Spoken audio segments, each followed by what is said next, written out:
those years are really did. There is a lot of self-discovery Hmm. and and coming out of your shell, and so those were really burned in. The big moments, like especially this season, where we get into me like performing in a bar doing stand-up when I was 15 years old, 14 in the show we made it, but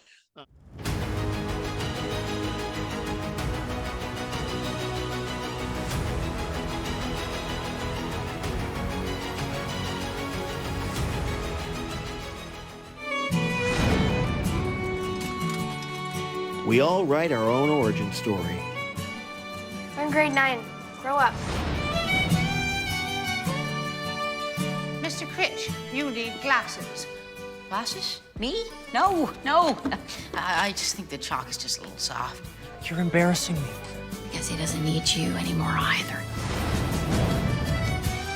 Great, how you doing? Doing well. Good to talk to you.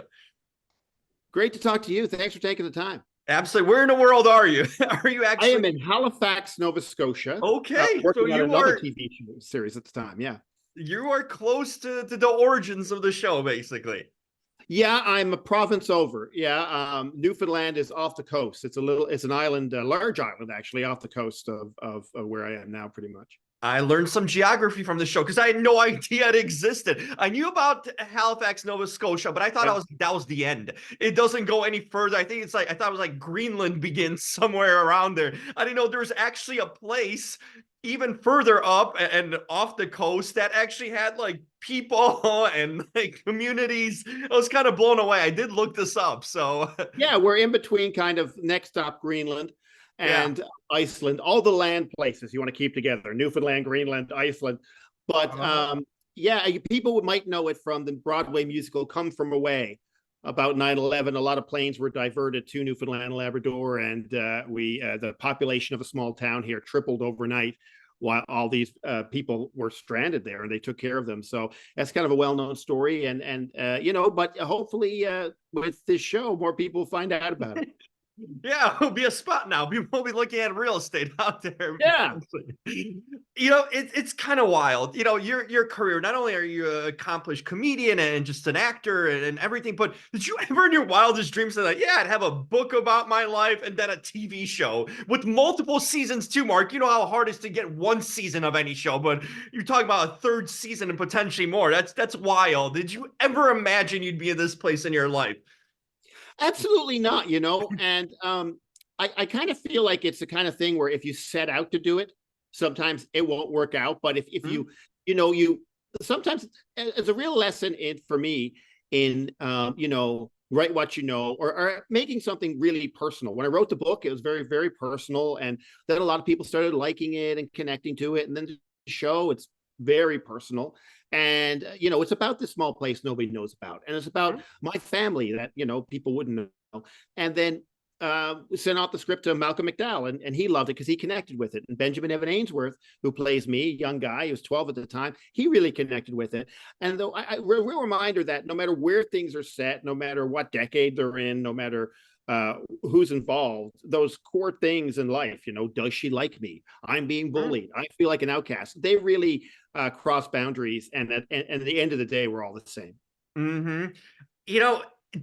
I wonder too while I watch it, like, is it hard going back down memory lane to remember, you as a small kid? Because I'm like, would I remember myself at like 12, 13? There's so many details, but like, how long has this been with you in a sense? These memories, these things where it's, the show captures it all, the heartbreak and the school experiences and all these sort of things. Like, how was it hard for you to go back down memory lane and try to remember, recount, or was this kind of with you close to your heart all these years later in your life? Well, those years are really did. There is a lot of self-discovery and coming out of your shell, and so those were really burned in. The big moments, like especially this season, where we get into me like performing in a bar doing stand-up when I was 15 years old, 14 in the show we made it. But and these kind of things you don't really forget too often. But family was so important to me. And I always think of, we grew up pretty isolated at very outskirts of town. So there weren't many kids around. So getting into school, it was this whole other world. I always think about it as my house was like the bridge of the Starship Enterprise, and then the schoolyard was like beaming down to a planet, and you'd fight and you'd have your adventure, and then you'd come back. But the great thing about memory is the more you remember, the more you'll remember. So I'll have a memory about something. I'm writing something about this time, and then I'll go, bink. I was like, oh, right, that happened too. And this happened and that happened. And so it's like these doors kind of start to open in your head. And the more you go through it along your life, things start to make sense, and you start to go, oh, I see why that happened. Oh, that's why I'm like that. Oh, okay, that's interesting. So it all kind of starts flowing back once you open the taps. Mm-hmm. When I watch, I think of like how much liberty do you take about like fictionalizing things versus how much was real? I think it was like episode 1, maybe season 2, where the nun turned into Miss Fowler, so she's not a nun anymore. I'm like, is this actually what happened? Because that that almost writes itself. That's like comedy in real life, basically. Well, everything is like that, like all the weirdest things. Whenever the spine of every story is true, is what I always say. It's like what I want to write about. And then you push things together. Like something might have happened to me when I was in the 11th grade, or something might have happened to me when I was in the 5th grade, and then you stick them into these years. But the nun thing, there was a nun who was a nun and then wasn't a nun anymore. She left and she stayed on as a teacher, and the other nuns kind of bullied her a bit and so lots of crazy stuff. In the first episode of season 3, there's a new nun who comes in with a life-size crucifix because she wanted to show us what Jesus had gone through, how much he had suffered. That happened. But it was a male teacher, but he came in with this giant crucifix. And I was like, what are you doing? And he was late for all the classes because he's dragging these things around. So moments like that, you don't forget. So and then I went in going like, and those people go like, oh, that can't be true. That's always the thing that's true.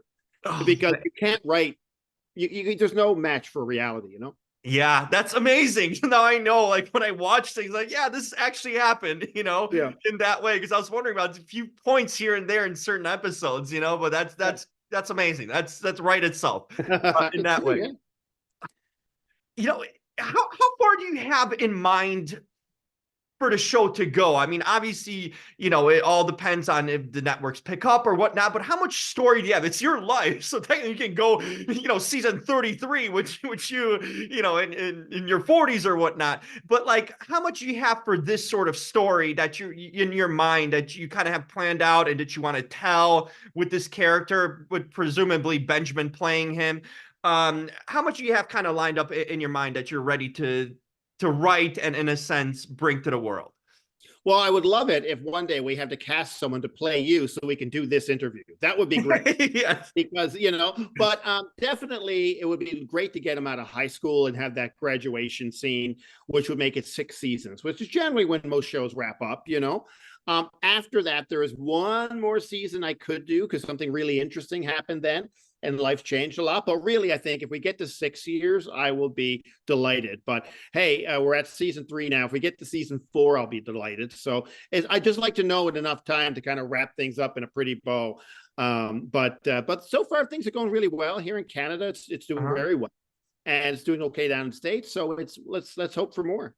Yeah, no question. I mean, CW's got it here. That's a great network to be part of. And we're getting that. I feel like CW and Canadian television have a good relationship. There's been several shows that they brought over, so this makes sense.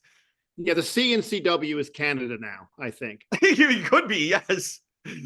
Mark, as I wrap up here, I'm curious, like the casting of Benjamin, like this is you basically someone that you need to find that embodies you as a kid. How hard was it to settle in on Benjamin and find? I'm sure you went through a lot of different kids that you guys had to see and to had that exactly feel for you. But he's so good. He's so deadpan. He's so like just like curious. He's got so much dynamic personality to him that I love that he exhibits on the show, and it really feels like an authentic kid. I feel that's the biggest compliment. He feels like a real kid and not some like film or TV kid. He feels like a real person.